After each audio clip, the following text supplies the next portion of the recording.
Good morning all of you. आप सभी का स्वागत है आज के इस वीडियो लेक्चर में। आज हम लोग बात करेंगे कि कैसे ये जो कोविशील्ड वैक्सीन चल रहा है, लगभग अभी पूरे दुनिया में 40 देशों में ये कोविशील्ड वैक्सीनेशन चल रहा है, इंक्लूडिंग इंडिया। तो ये दरअसल कैसे वर्क करता है, कैसे ये वैक्सीन हमारे अंदर जो इम्यून सिस्टम है, जो एडेप्टिव इम्यूनिटी, ह्यूमरल इम्यूनिटी को कैसे ट्रिगर करता है, किस तरह से ये वैक्सीन डिज़ाइंड है ताकि ये हमारे मेमोरी सेल में बहुत सारे जो इम्यून सेल है, जैसे बी सेल्स है, टी सेल्स है, इन सारे सेल्स का मेमोरी कैसे बनाता है इसके अगेंस्ट, इस कोरोना वायरस के अगेंस्ट, उसके बारे में बात करेंगे, डिटेल बात करेंगे। उससे पहले आपको ब्रीफ ये बताएं कि कोरोना वायरस का स्ट्रक्चर और वो कैसे ह्यूमन सेल को इन्फेक्ट करता है, इस पर थोड़ा सा 5 मिनट ब्रीफ बात करते हैं ब्रीफली। तो हम ये जानते हैं कि ये जो कोरोना वायरस है, ये कोरोना वायरस आरएनए वायरस है, सिंगल स्ट्रैंडेड आरएनए वायरस है। अगर बात करें तो देखिए ये इसका कैप्सिड है, ये कोट है इसका, इसके बाहर ये जो स्पाइक है, ये स्पाइक, इसके सरफेस पे स्पाइक होता है फॉर द अटैचमेंट के लिए इसमें स्पाइक है। साथ ही साथ इसमें जेनेटिक मटेरियल आरएनए है, ये आरएनए है, ये सिंगल स्ट्रैंडेड प्लस आरएनए होता है, प्लस स्ट्रैंड आरएनए है, इसका जेनेटिक मटेरियल है। ये स्पाइक है, एस स्पाइक बोलते हैं, एस प्रोटीन से बना हुआ एस स्पाइक, ठीक है।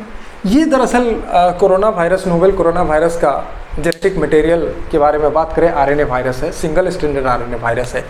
ये क्या करता है कि ह्यूमन के केस में जब ये इन्फेक्ट करता है तो टी रूट के थ्रू, टी रूट हम लोग जानते हैं, टी रूट का मतलब हुआ माउथ, नोज और आई, इसके थ्रू इंटर करता है। और इंटर करने के बाद इसका टारगेट साइट, अगर बात करें कोरोना वायरस का, तो इसका टारगेट साइट बेसिकली लंग्स है। तो रेस्पिरेटरी रूट के थ्रू, ये अपर रेस्पिरेटरी ट्रैक के थ्रू ये सीधे लंग्स के पास पहुंचता है। और एल्वियोलर सरफेस होता है लंग्स पे, जो गैसियस एक्सचेंज के लिए रिस्पॉन्सिबल है, एल्वियोली। अगर हम बात करें कि ये आके इस रूट के थ्रू पहुंच गया कहाँ, सीधे ट्रैकिया होते हुए, ये देखिए रफ स्ट्रक्चर बना रहे हैं, ये हमारा एल्वियोलर सरफेस है, ये एल्वियोलर है, देखिए एल्वियोलर सरफेस है, यहाँ पहुँच गया, ये यहाँ से होते हुए ये जो कोविड है, कोरोना वायरस, ये यहाँ आके अटैच्ड हो गया, इसके सरफेस पे अटैच्ड हो गया। अब आपको बताएं कि इसके सरफेस पे दरअसल ये एल्वियोलर सरफेस पे दो तरह का, 2 टाइप ऑफ सेल्स एग्जिस्ट करता है, 2 टाइप्स ऑफ सेल्स। एक को बोलते हैं टाइप 1 निमेटोसाइट्स, सरफेक्टेंट रिलीज करता है, ये टाइप 1 सरफेक्टेंट रिलीज करता है, ये सरफेस टेंशन को रिड्यूस करता है, ठीक है। दूसरा टाइप 2 है, टाइप 2 निमेटोसाइट्स है। ये दरअसल यही टारगेट साइट है, यही सेल टाइप 2 निमेटोसाइट्स ही इसका टारगेट है। कोविड, ये कोरोना वायरस का टारगेट साइट है टाइप 2 निमेटोसाइट्स। ऐसा क्यों है? इसलिए है कि इसी पे इसके लिए पार्टिकुलर रिसेप्टर पाया जाता है। अगर आपको रफली बताएं तो यहाँ बताते हैं, ये जैसे ये निमेटोसाइट सेल्स हैं, ये निमेटोसाइट्स हैं, टाइप 2 निमेटोसाइट्स, टाइप 2, यहाँ पे इसके लिए रिसेप्टर पाया जाता है। इस वायरस के लिए रिसेप्टर पाया जाता है, इसके पास रिसेप्टर है। इस रिसेप्टर का स्पेसिफिक नाम है ACE2, एंजियोटेंसिन कन्वर्टिंग एंजाइम 2, ए से एंजियोटेंसिन कन्वर्टिंग एंजाइम 2, ये इसका पार्टिकुलर रिसेप्टर है। ये जैसे बाइंड कर जाता है, यहाँ पे इसके सरफेस पे ये जब बाइंड कर गया, यहाँ आके ये बाइंड कर गया स्पाइक के थ्रू, और स्पाइक के थ्रू बाइंड करने के बाद ये अंदर आ जाता है, इसका जेनेटिक मटेरियल ये अंदर रिलीज कर देता है, आरएनए रिलीज कर दिया इसके अंदर, सेल के अंदर। और आरएनए, इसके पास एक एंजाइम होता है आरएनए रेप्लिकेज, आरएनए रेप्लिकेज,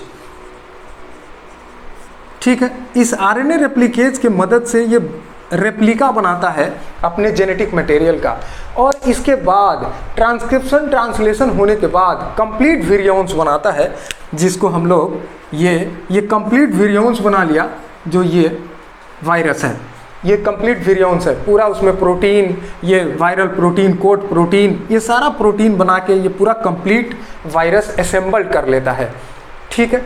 लेकिन दरअसल ये कैसे किया, ये उसी तरह से काम करता है। ये पूरे मशीनरी को, नॉर्मल सेल के जो ट्रांसक्रिप्शन ट्रांसलेशनल मशीनरी है, उसमें प्रोटीन, रेप्लिकेटिंग एंजाइम, सबको हाईजैक कर लेता है। दरअसल उसी तरह से है जैसे कि कभी कभी कोई एरोप्लेन जैसे हाईजैक हो गया, तो उसके बाद जो हाईजैक करने वाला अपने हिसाब से पूरे एरोप्लेन को चलाता है कि कहाँ लैंड करना है, कहाँ जाना है, और उसी तरह से यह भी काम करता है। वायरस हाईजैक कर लिया है सेल को, और हाईजैकिंग के बाद उसके मशीनरी को यूज़ करके अपना प्रोटीन बनाता है, और ये अपने नॉर्मल, ये इसके पास जो, इस सेल के पास जो नॉर्मल रेप्लिकेटिंग, ट्रांसक्रिप्शन, ट्रांसलेशन करने के लिए जितना मशीनरी है, उसको यूज़ करके अपना रेप्लिका बना के ये कंप्लीट विरियॉन्स बना लिया। और उसके बाद इसका कॉपी बनाता है। उतना ही नहीं, इसके बाद इस सेल को ब्रश करके बाहर निकल जाता है और बहुत सारा नंबर में अपना कॉपी बना लेता है, विरियॉन्स का नंबर बढ़ा लेता है, क्योंकि पॉपुलेशन बढ़ा लेता है, और बढ़ाने के बाद यही सेकेंडरी इन्फेक्शन कॉज करता है। और ये जहाँ जो साइड पे अपना नंबर बढ़ा रहा है, तो बेसिकली लंग्स पे, इसीलिए कोविड पेशेंट के अंदर जो पहला सिम्टम हमें दिखता है, इसीलिए आजकल जो डॉक्टर प्रिस्क्राइब करता है सीटी स्कैन, चूँकि देखना चाहता है कि कितना परसेंटेज ऑफ लंग्स इन्फेक्टेड है, क्योंकि ये लंग्स को इन्फेक्ट करता है, और यही लंग्स के इन्फेक्शन के चलते हमें सांस लेने में दिक्कत होता है, क्योंकि हम लोग जानते हैं कि ये अल्वियोलर सरफेस ही गैसियस एक्सचेंज के लिए रिस्पॉन्सिबल है। जब इसी में फ्लूइड एक्यूमुलेट कर जाएगा फ्लूइड, तो फ्लूइड एक्यूमुलेशन के चलते स्पेस नहीं है इसके अंदर। अगर फ्लूइड पूरी तरह से फ्लूइड भर गया है, उसके बाद ये गैसियस एक्सचेंज होने में मुश्किल होगा, और यही ब्रीदिंग प्रॉब्लम हो जाता है वैसे कोविड के पेशेंट में। तो ये ब्रीफ है। अब देखिए, ये जो कोविशील्ड वैक्सीन जो बना है, ये डीएनए बेस्ड वैक्सीन है। ये क्या करता है, ये ऐसे डिजाइन किया हुआ है कि इसके ये जो स्पाइक है, एस स्पाइक है, इसके अगेंस्ट टारगेट ये है कि इसके अगेंस्ट इम्यून रिस्पॉन्स ट्रिगर कराया जाए, एडेप्टिव ह्यूमरल इम्यूनिटी को ट्रिगर कराया जाए।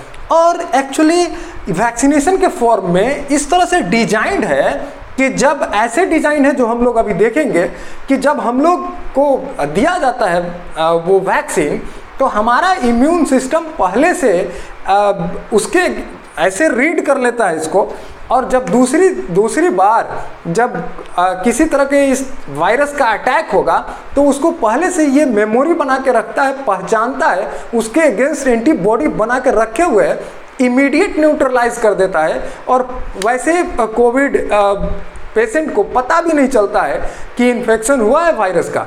तो ये ऐसे कोविशील्ड, इसीलिए नाम है कोरोना वायरस के अगेंस्ट शील्ड का मतलब कवर। तो ये इसका लिटरल मीनिंग है। और लेकिन मोड ऑफ एक्शन क्या है, कैसे ये वर्क करता है, इस पे डिटेल बात करते हैं। तो ये तो बेसिक आइडिया था कि कोरोना वायरस इन्फेक्ट कैसे करता है। अब हम लोग थोड़ा सा डिटेल इसके कोविशील्ड के बारे में बात करते हैं। कोविशील्ड के मैकेनिज्म पे बात करेंगे कि यह कैसे हमारे इम्यून सेल को ट्रिगर करता है एंटीबॉडी बनाने के लिए, और कैसे मेमोरी बना के रखता है, ताकि नेक्स्ट टाइम अगर इन्फेक्शन हो कोरोना का, तो हमारा इम्यून सिस्टम उसके अगेंस्ट एक्टिवली पार्टिसिपेट इमीडिएट करे और तुरंत न्यूट्रलाइज करे उस वायरस को। इसके लिए क्या है कि ये कोविशील्ड जो है, ये कोविशील्ड के लिए सबसे पहले हम लोग वैक्सीन जो ये तैयार हुआ वो डीएनए बेस्ड वैक्सीन है। मतलब इस वैक्सीन के बारे में अगर बात करें, ये वैक्सीन डीएनए बेस्ड वैक्सीन है, डीएनए बेस्ड, ये डीएनए बेस्ड वैक्सीन है। जैसे कोविशील्ड है, उसी तरह से जॉनसन एंड जॉनसन भी डीएनए बेस्ड वैक्सीन है। अब ये जो अमेरिका में चल रहा है जो वैक्सीन, मॉडर्ना, फाइजर, वो सब mRNA बेस्ड वैक्सीन है, इसका अलग मोड है। अब डीएनए बेस्ड वैक्सीन में सबसे पहले हम क्या करते हैं कि कुछ वेक्टर यूज करते हैं। क्या करते हैं कि जो जीन हमें इंसर्ट करना है, उसके लिए किसी भी जीन को कहीं पे अगर हम इंसर्ट करना चाहते हैं, कहीं डिलीवर कराना चाहते हैं, तो उसके लिए हम पर्टिकुलर व्हीकल यूज करते हैं। वेक्टर का मतलब होता है व्हीकल। तो इसके केस में क्योंकि हम लोग क्या कर रहे थे, थोड़ी देर पहले बात कर रहे थे कि स्पाइक जो प्रोटीन होता है सरफेस पे, उसी के अगेंस्ट, क्योंकि वही पर्टिकुलर ACE रिसेप्टर पे बाइंड करके और तब इंटरलाइज होके अपने रेप्लिका बनाता है। तो हम ये साइंटिस्ट का टारगेट ये था कि जो ये स्पाइक है, उसी स्पाइक के अगेंस्ट क्या करते हैं कि उस स्पाइक के अगेंस्ट अपने इम्यून सिस्टम को ट्रिगर करवाते हैं कि जब नेक्स्ट टाइम ये इस तरह का स्पाइक्स जैसे हमारा इम्यून सेल देखेगा, रिकॉग्नाइज करेगा, तो उसके अगेंस्ट वो ह्यूमरल एडेप्टिव इम्यूनिटी को ट्रिगर कराएगा और antibody, B cell, T cell, सारे तरह का जो इमरजेंट सेल्स हैं, इम्यून सेल्स, वो सब एक्टिवेट होकर इसके अगेंस्ट वर्क करेगा। तो इसके लिए क्या हुआ कि सबसे पहले क्या हुआ कि हम लोग साइंटिस्ट लोग ने क्या किया कि वेक्टर लिया, एक वेक्टर लिया। वेक्टर कौन सा हुआ? ये चिंपैंजी एडिनो वायरस लिया गया। चिंपैंजी एडिनो वायरस को एज ए वेक्टर लिया गया। ठीक है, क्यों? क्योंकि हम लोग का बेसिकली गोल क्या है कि ये जो हमारा ये जो स्पाइक है, ये जो स्पाइक एस प्रोटीन है, इसके अगेंस्ट इम्यून सेल को ट्रिगर कराना है, ह्यूमरल इम्यूनिटी को ट्रिगर कराना पर्पस है बेसिकली। टोटली यही है। तो हम लोग इस जीन को इनकॉर्पोरेट करते हैं इस एडिनो वायरस में और तब डिलीवर करते हैं और तब हमारा इम्यून सेल उसके अगेंस्ट वर्क करता है। आइए देखते हैं, एकदम बेसिक से बात समझेंगे। ये चिंपैंजी एडिनो वायरस, देखिए ये डीएनए वायरस है, ये डीएनए वायरस है, डबल स्टैंडर्ड डीएनए वायरस है, ये एडिनो वायरस। ये देखिए, अब सबसे पहले सवाल उठता है कि हम लोग चिंपैंजी एडिनो वायरस क्यों लिए? साइंटिस्ट ने चिंपैंजी इस वैक्सीन का वेक्टर के तौर पे क्यों चिंपैंजी एडिनो वायरस लिया गया, ह्यूमन एडिनो वायरस क्यों नहीं लिया गया? इसके पीछे का पर्पस ये है कि दरअसल ये जो एडिनो वायरस है, हमारे पॉपुलेशन का लगभग ऑलमोस्ट 90% लोग इम्यून है इससे। पहले से हमारा इम्यून सिस्टम इस वायरस को जानता है। तो इससे होगा क्या कि जब इसके थ्रू हम जीन डिलीवर करेंगे, उससे पहले ही हमारा immune system before delivering the targeted genes इसको न्यूट्रलाइज कर देगा, इसको ख़त्म कर देगा हमारा इम्यून सेल। तो वो दिक्कत है, हमें तो डिलीवर करना है वो पर्टिकुलर जीन्स, स्पाइक जीन्स, तो उसको ख़त्म ना करते, इसीलिए लेस कॉमन स्ट्रेन यूज़ करते हैं। Adeno virus, chimpanzee adeno virus less common है, जिसको हमारा इम्यून सिस्टम बहुत अच्छे से इसके बारे में जानता नहीं है। तो इसके अगेंस्ट वो इम्यूनिटी ट्रिगर होने में टाइम लगेगा, इसीलिए यूज़ करते हैं। इसीलिए कभी कभी और सारा इसका स्ट्रेन जो चिंपैंजी एडिनो वायरस है, जैसे AD26 यूज़ होता है। जैसे अभी थोड़ी देर पहले बोल रहे थे जॉनसन एंड जॉनसन जो डीएनए बेस्ड वायरस है, उसमें जो वेक्टर यूज़ होता है वो AD26 है। उसी तरह से AD32 भी यूज़ होता है। ये एडिनो वायरस 26 स्ट्रेन है इसका। तो सबसे पहला चिंपैंजी क्यों लिए, चिंपैंजी एडिनो वायरस क्यों लिया गया वेक्टर, इसके बारे में आपको पता चल गया। अब देखिए, इसके लेने के बाद, इस वायरस को लेने के बाद, उसके बाद एक प्रॉब्लम है। जब हमें इसको डिलीवर करेंगे ह्यूमन सेल में, तो प्रॉब्लम यह है कि ये तो खुद रिप्लिकेट कर सकता है और वहाँ एक नया तरह का प्रॉब्लम क्रिएट कर सकता है। तो उससे पहले क्या करते हैं कि हम लोग इसके जीन में, इसके डीएनए के अंदर डीएनए मॉडिफिकेशन करते हैं। डीएनए मॉडिफिकेशन, ये डीएनए मॉडिफिकेशन कैसा तरह का है? इसके कुछ पर्टिकुलर जीन जो रेप्लिकेशन में रिस्पॉन्सिबल है, उसको डिसआर्म्ड करते हैं। मतलब कुछ जीन का नाम बोल रहे हैं E1 and plus E1 plus E3 gene को डिलीट करते हैं। ठीक है, कुछ जीन को हम लोगों ने डिलीट कर दिया। मतलब अगर इसको ऐसे बनाए तो ये देखिए, ये जो वायरस है इसके अंदर अब कुछ जीन डिलीटेड है, डिलीटेड जीन।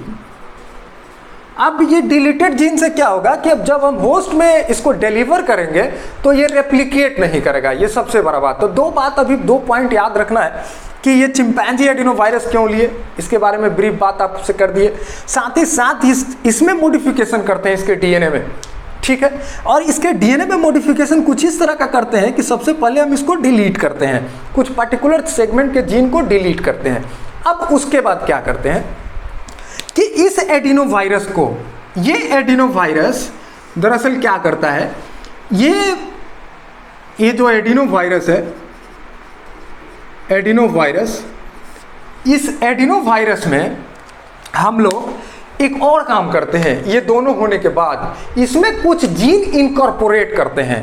जैसे ये जो एडिनोवायरस है, डिलीटेड जीन्स है रेप्लिकेशन का, उसके बाद भी इस एडिनोवायरस डीएनए के अंदर, जैसे ये डीएनए है इसका, इसके डीएनए के अंदर हम लोग कुछ जीन इनकॉर्पोरेट करते हैं। जैसा कि आपको बता रहे थे कि स्पाइक जीन जो एस जीन्स है उसको हम लोग आइडेंटिफाई करके रिकॉम्बिनेंट डीएनए के मदद से, जीन मैनिपुलेशन के हेल्प से इसमें हम लोग कुछ जीन इनकॉर्पोरेट करते हैं। ये देखिए ये जीन्स है, ये रेड कलर का, ये क्या है, एस प्रोटीन जीन्स है, एस प्रोटीन जीन्स। ये जीन्स कौन सा है, ये जीन स्पाइक बनाता है। स्पाइक पार्टिकुलरली क्या करेगा, ये केवल स्पाइक बनाएगा, ये स्पाइक बनाएगा।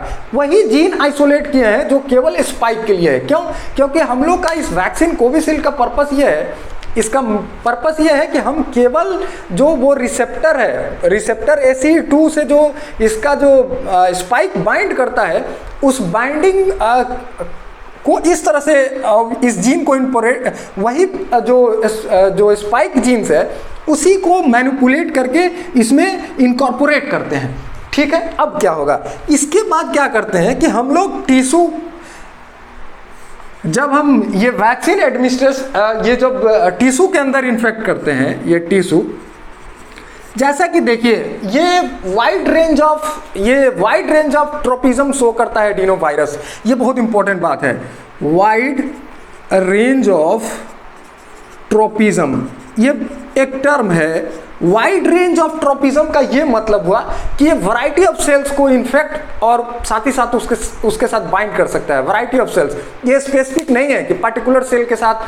को इन्फेक्ट करेगा, किसी को नहीं करेगा। ये हमारे ह्यूमन सेल के वैरायटी ऑफ सेल्स को इन्फेक्ट कर सकता है। उसमें कॉमनली और सबसे ज़्यादा जो सेल इन्फेक्टेड होता है या इसके साथ बाइंड करता है वो बहुत सारा है। स्केलेटल मसल है, एंडोथेलियल सेल्स है, फाइब्रोब्लास्ट सबसे कॉमन है जिसके बारे में हम लोग चर्चा कर रहे हैं।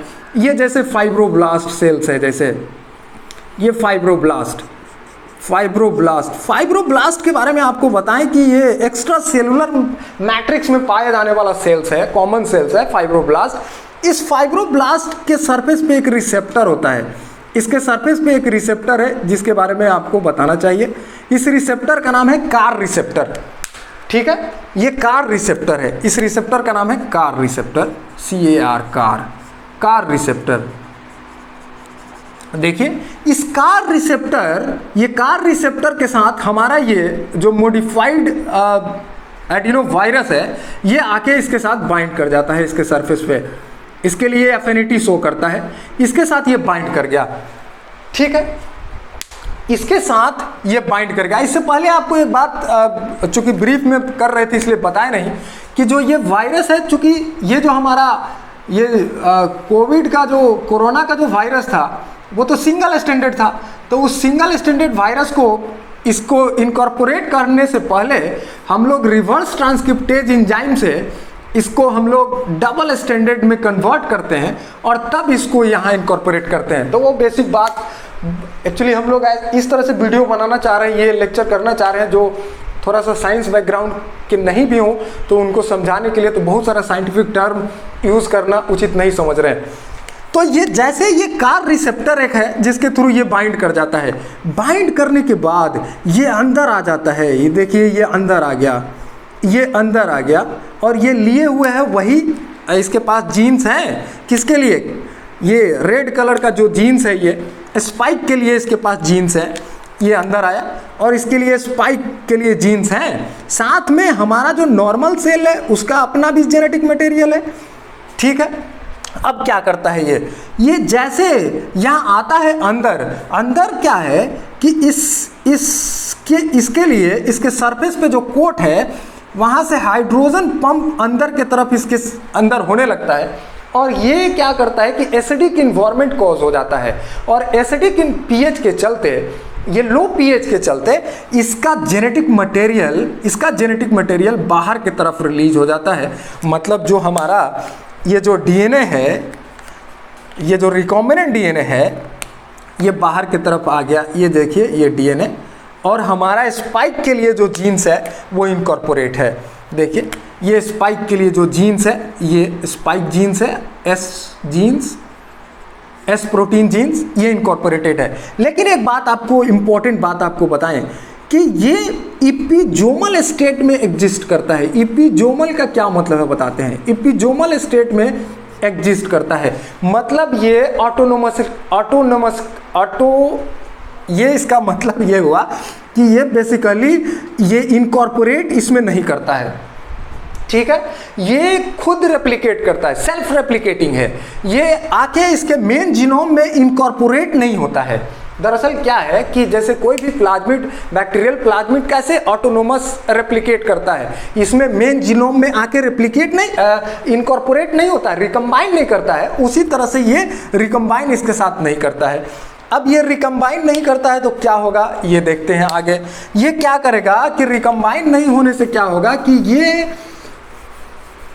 रेप्लिकेट करेगा होस्ट के, ये जिस सेल में आया है, जैसे फाइब्रोब्लास्ट की बात कर रहे हैं, ये फिर से एक बार थोड़ा सा बड़ा बना के दिखाया आपको। ये देखिए ये फाइब्रोब्लास्ट सेल्स की बारे में बात कर रहे हैं। यहाँ पे क्या हुआ है कि ये जो हमारा ये जो एडिनो वायरस का ये जो डीएनए है अंदर आया है, और ये रिकॉम्बिनेंट डीएनए है। क्यों? क्योंकि स्पाइक जीन्स इसमें इनकॉर्पोरेटेड है, मैनिपुलेटेड है। देखिए स्पाइक जीन्स इसमें मैनिपुलेटेड है। ये एस स्पाइक के लिए है, स्पाइक जीन्स है, एस जीन्स इनकॉर्पोरेटेड है। अब ये क्या करता है कि होस्ट के मैसेनरी को यूज करके ये क्या करेगा कि रेप्लिकेट करता है, ये अपना कॉपी बनाता है, ठीक है। ये कॉपी बनाने लगा ये, ठीक है। उसके बाद ये सेंट्रल डोग्मा से गुजरता है, मतलब एमआरएनए बनाएगा। ये देखिए, सॉरी ये कलर एक ही दिखाने से कंफ्यूजन नहीं होगा। ये देखिए यहाँ पे जो ये एमआरएनए बन गया, ये एमआरएनए, और इस एमआरएनए पे राइबोसोम लग के और ट्रांसलेशनल प्रोसेस से प्रोटीन बनने लगता है। ये प्रोसेस आप जानते हैं, ये प्रोटीन बन गया। ये प्रोटीन ये जो बना रहा है स्पेसिफिकली, ये प्रोटीन कौन सा प्रोटीन बन रहा है? एस प्रोटीन बन रहा है, स्पाइक बन रहा है। मतलब आपको ये जो कोविड, ये जो कोरोना वायरस था, इसके बाहर का सरफेस पे जो स्पाइक था, ऐसा स्पाइक ये बनाने लगता है। अब देखिए ये स्पाइक, यही टारगेट था कोविशील्ड का कि इसके अगेंस्ट ये बना ले और ये मिमिक करे, ताकि हमारा इम्यून सिस्टम इसको रिकॉग्नाइज करे एज ए नॉन सेल्फ। एक बात बताएं कि जैसे कोई भी प्रोटीन हमारे सेल के अंदर जिसको हमारा सेंटिनेंस सेल पेट्रोलिंग सेल्स होता है, पेट्रोलिंग इम्यून सेल्स होता है, जो कि बाहर के फॉरेन किसी भी एंटीजन को, किसी भी पैथोजन को जो उससे वो पहले से अवेयर नहीं है, जिसके बारे में वो पहले से जानता नहीं है, उसके अगेंस्ट इमीडिएट एक्शन लेता है। जैसे न्यूट्रोफिल, वाइट ब्लड सेल्स में जो डेंड्रेटिक सेल्स है, अब वाइट ब्लड सेल्स में डेंड्रेटिक सेल्स है, न्यूट्रोफिल है, मैक्रोफाजेज है, तुरंत इसको कवर करता है कि ये तो नॉन सेल्फ है। नॉन सेल्फ और सेल्फ का मतलब है अपना प्रोटीन, बॉडी का अपना प्रोटीन जिसको इम्यून सेल पहचानता है। बाहर का चाहे वायरल प्रोटीन हो, बैक्टीरियल प्रोटीन हो, फंगल प्रोटीन है, वो सब बाहर का प्रोटीन है, उसको तुरंत इमीडिएटली रिकॉग्नाइज करता है। उसके लिए हम लोग डिटेल इम्यूनोलॉजी में लेक्चर करते हैं, बताते हैं कि इसके किसी भी पैथोजन के सरफेस पे एक पैटर्न होता है, मॉलिक्यूलर मार्कर होता है, पैम्प, पैथोजन एसोसिएटेड मॉलिक्यूलर पैटर्न, और उसके लिए इसके पास पीआरआर रिसेप्टर होता है। हमारे इम्यून कुछ सेंटिनल सेल्स के पास रिसेप्टर होता है जिसको रिकॉग्नाइज करता है, और जैसे वो रिकॉग्नाइज कर लेता है तो देखता है कि ये तो फॉरेन है, तो तुरंत उसका फैगोसाइटोसिस करता है। तो वही काम यहाँ पे हो जाता है कि जैसे इस प्रोटीन को देखता है सेल, इसको तुरंत फैगोसाइटोज करता है, फैगोसाइटोज। और फैगोसाइटोज करने के बाद इसका इस एस प्रोटीन को फ्रेगमेंटाइज कर देता है, एस प्रोटीन को छोटे छोटे भागों में फ्रेगमेंटाइज कर देता है। और ये फ्रेगमेंटाइज करने में सबसे पहले न्यूट्रोफिल करता है, न्यूट्रोफिल के बाद ये न्यूट्रोफिल फ्रेगमेंटाइज करके सीधे कहाँ, लिम्फ नोड के पास जाता है। लिम्फ नोड दरअसल वो प्लेस है जहाँ पे लिम्फोसाइट सिचुएटेड है, बहुत सारा lymphocyte, B lymphocyte, T lymphocyte है, वो इम्यून सेल्स है, वहाँ ले जाके पहुँचता है, ये केवल ले जाके छोड़ देता है वहाँ। लेकिन एक और इसके इमीडिएट सेल्स आता है जिसको मैक्रोफाजेस बोलते हैं, मैक्रोफाज और डेंड्रिटिक सेल्स। ये प्रोफेशनल सेल्स हैं, मतलब ये क्या करता है कि जो ये फॉरेन एंटीजेंस है, पैथोजेंस का जो पार्ट है, एस प्रोटीन है, इसको क्या करता है, प्रोसेस करता है, इसको फ्रेगमेंटाइज करता है। और फ्रेगमेंटाइज करने के साथ साथ एक और काम करता है, अब ये एंटीजन प्रेजेंटिंग सेल्स की तरह एक्ट करने लगता है, माने अपने सरफेस पे ये एंटीजन को प्रेजेंट करता है। जैसे देखिए, हम ये बोल रहे हैं कि ये जैसे ये फ्रेगमेंटाइज हो गया तो हमारा जो नॉर्मल सेल है, मान लिया कि ये कोई एक नॉर्मल सेल, ऐसे सर्कुलर बता देते हैं, ये नॉर्मल सेल है, ये नॉर्मल हर न्यूक्लिएटेड सेल्स है। हमारे बॉडी का हर नॉर्मल सेल जो न्यूक्लिएटेड सेल्स है, वो सब सेल्स के सरफेस पे एक रिसेप्टर होता है। जैसे एक रिसेप्टर ये है, इसके सरफेस पे ये न्यूक्लिएटेड है, इसके सरफेस पे रिसेप्टर है जिसको MHC क्लास 1 बोलते हैं, मेजर हिस्टोकम्पैटिबिलिटी क्लास 1। ये रिसेप्टर क्या करता है कि ये जो एंटीजन प्रोसेस्ड है, उस प्रोसेस्ड एंटीजन को अपने सरफेस पे प्रेजेंट करता है।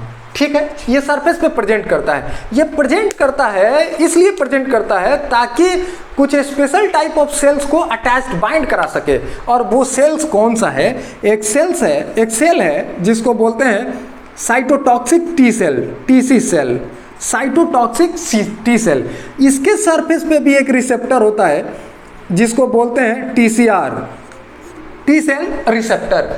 ये इसके थ्रू इसके साथ बाइंड करता है, और बाइंडिंग को कंफर्म करने के लिए ये जो टी सेल्स है, T helper cells, T cytotoxic cells, इस बाइंडिंग को पूरी तरह से स्ट्रॉन्ग और इंश्योर होने के लिए कि जो एंटीजन आया है वो प्रोसेस्ड है कि नहीं, इस पे एक मार्कर होता है, इस टी सेल्स पे एक मार्कर होता है CD8, क्लस्टर ऑफ डेजिग्नेशन और क्लस्टर ऑफ डिफरेंशिएशन बोलते हैं। ये मार्कर है, ये केवल और केवल साइटोटॉक्सिक टी सेल्स पे है। और ये जैसे बाइंड कर लेता है, कुछ मॉलिक्यूल सिग्नलिंग मॉलिक्यूल सिक्रीट करता है, साइटोकाइंस। ठीक है, मतलब एक्टिवेट कर दिया इसको। ये टी सेल एक्टिवेशन हो गया, वाइस वर्सा एक्टिवेशन होता है, ये इसको एक्टिवेट किया, ये इसको एक्टिवेट किया, वाइस वर्सा एक्टिवेशन हो गया। और एक्टिवेशन के बाद क्या होगा कि ये टी सेल एक्टिवेशन के बाद क्या होगा कि T help cytotoxic cell proliferation होगा, प्रोलिफरेशन, जिसको हम लोग क्लोनल एक्सपेंशन बोलते हैं, क्लोनल एक्सपेंशन। ये एक बात हुआ जिसमें बहुत सारा, ये देखिए, ये बहुत सारा ये टी साइटोटॉक्सिक टी सेल का क्लोन बन गया, बहुत सारा क्लोन बन गया। कैसा क्लोन बना? इस एंटीजन के लिए इस पे एंटीजन स्पेसिफिक क्लोन बन गया। मतलब कि ये स्पाइक नेक्स्ट टाइम कभी भी हमारा सेल इनकाउंटर करेगा तो तुरंत इसको इमीडिएट न्यूट्रलाइज करेगा। ठीक है, साथ ही साथ कुछ मेमोरी सेल भी ये बना लेता है, मेमोरी सेल, ये एक बात हुआ। दूसरा क्या करता है कि जैसे अभी बोल रहे थे कि ये मैक्रोफाजेस क्या करेगा, ये हाईली प्रोफेशनल होता है। ये दरअसल क्या करेगा कि जैसे ये माइक्रोफाजेज है, इस माइक्रोफाज के सरफेस पे डिफरेंट टाइप ऑफ रिसेप्टर है, इसको बोलते हैं MHC class 2, major histocompatibility class 2। ये इसके तरह क्या करता है कि ये भी प्रोसेस्ड एंटीजन को ये प्रोसेसिंग करता है।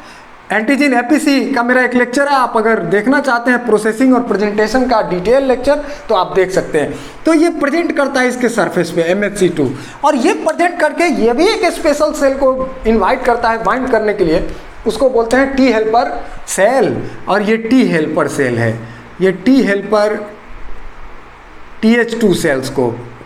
ठीक है, और इसके सरफेस पे एक रिसेप्टर होता है TCR, और इसके सरफेस पे एक मार्कर होता है जो इंश्योर करता है इस बाइंडिंग को CD4+। देखिए क्या हुआ, ये इसमें साइटोटॉक्सिक सेल में मार्कर CD8 है, टी हेल्पर 2 सेल का मार्कर CD4 है। ये जैसे बाइंड कर लेता है, इस बाइंडिंग करने के बाद जैसे ये एक्टिवेशन बोलते हैं इसको, टी सेल एक्टिवेशन बोलते हैं, ठीक है। अब ये टी सेल एक्टिव हो गया, ये टी सेल एक्टिव जैसे हो जाता है उसके बाद कुछ साइटोकाइंस रिलीज करता है। ये साइटोकाइंस, इंपॉर्टेंट साइटोकाइंस आपको बताएं, इंपॉर्टेंट साइटोकाइंस जो रिलीज होता है प्रोलिफरेशन के लिए, क्लोनल एक्सपेंशन के लिए, दरअसल उसको बोलते हैं हम लोग इंटरल्यूकिन 4 एंड इंटरल्यूकिन 5। ये दो इंटरल्यूकिन 4 एंड इंटरल्यूकिन 5 इंपॉर्टेंट है, साइटोकाइंस रिलीज होगा और ये क्या करेगा, क्लोनल एक्सपेंशन करेगा। क्लोनल एक्सपेंशन, क्लोनल एक्सपेंशन का क्या मतलब हुआ कि ये इसका टी हेल्पर सेल का नंबर अब ये बढ़ा लेगा।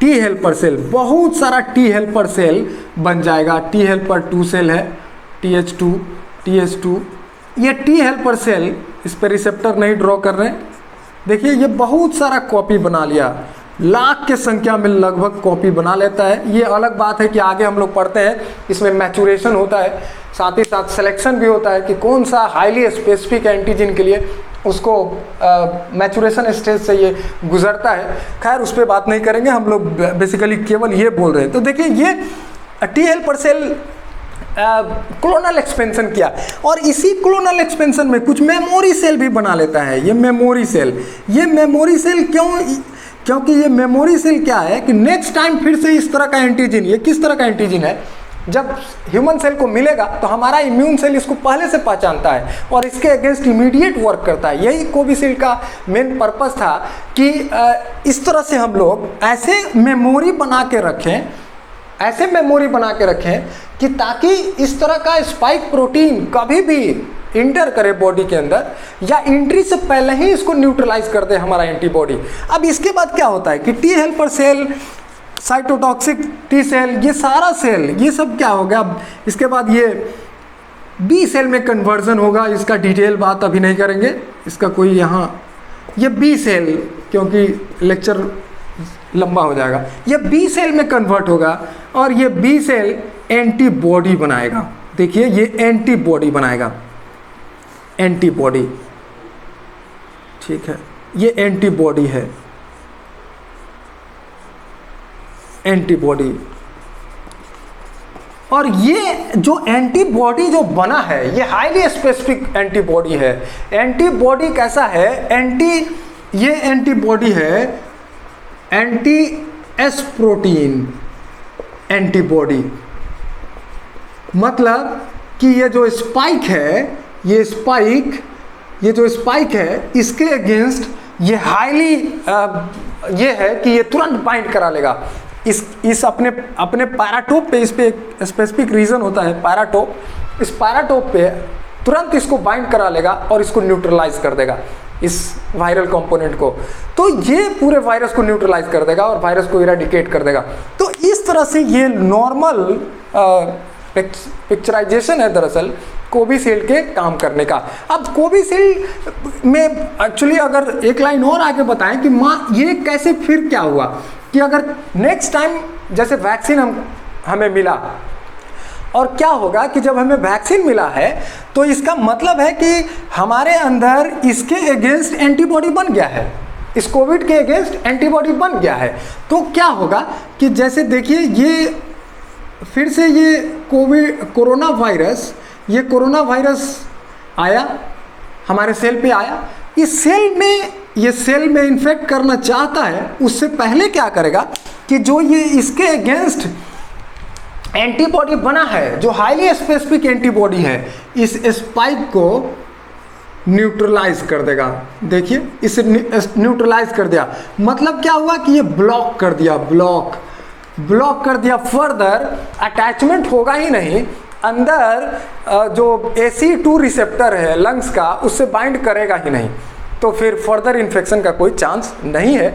ये ऐसे कोविशील्ड काम करता है। या गलती से अगर इंटर कर भी गया तो उसके बाद जो इम्यून रिस्पॉन्स इतना हाईली ह्यूमरल इम्यूनिटी इतना फास्ट रेट में ट्रिगर्ड होगा कि बहुत सारा एंटीबॉडी जो है वो सब मिलके वायरस को पहले ही ख़त्म कर देगा और वायरस रेप्लिकेट नहीं कर पाएगा, अपना नंबर नहीं बढ़ा पाएगा।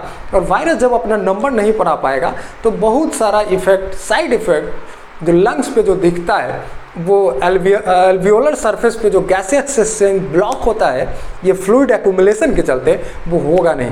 तो कोविशील्ड दरअसल इसी मैकेनिज्म पे काम करता है। तो मेरा कोशिश था कि ब्रीफ में कोविशील्ड के मोड ऑफ एक्शन को समझाया जाए। तो अगर आपको ये मेरा वीडियो अच्छा लगा हो तो आप मेरे चैनल को सब्सक्राइब करें, दोस्तों में शेयर करें, और किसी तरह का अगर इससे रिलेटेड कोई भी क्वेरी हो तो आप कमेंट बॉक्स में ज़रूर पूछें। इसके बाद हम लोग बात करेंगे, अगले किसी लेक्चर में हम लोग बात करेंगे फाइज़र और मॉडर्ना पे कि वो mRNA बेस्ड वैक्सीन है वो कैसे काम करता है। तो थैंक यू, धन्यवाद।